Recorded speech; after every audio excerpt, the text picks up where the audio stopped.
Swastiastu.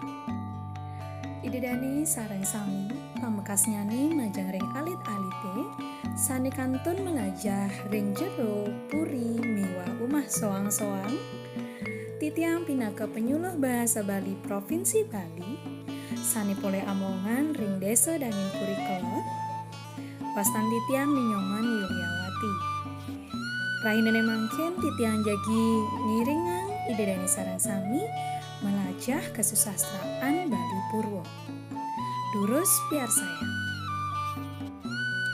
Kasusastraan Bali Purwo kakepah dados kalih bage. Sanika pertama prosa Bali Purwo, sanika ping kalih puisi Bali Purwo.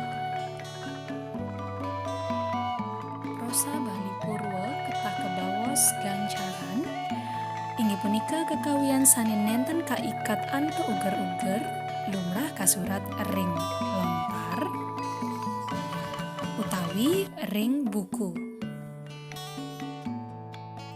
Puisi Bali Purwo ketah kebaos tembang manut wangunyane kaepah dados petang soroh minekadi sekar rare, sekar alit, sekar madya, miwah sekar agung.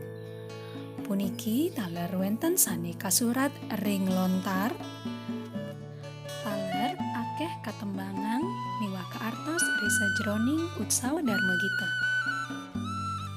Inggih idedani sareng sami pamekas nyani alit-alite wantah kadia sapunika titiang presiden ngaturang pepelajahan rahinene mangkin nganinin inde kesusastraan Bali Purwo dumugi wenten pikenal nyani menawi wenten kaiwangan titiang risa jroning titiang ngata ngenterang utawi maktayang pepelajahan puniki titiang nenten lali ngelungsur agung rena pengapura maka wasanani atur puputan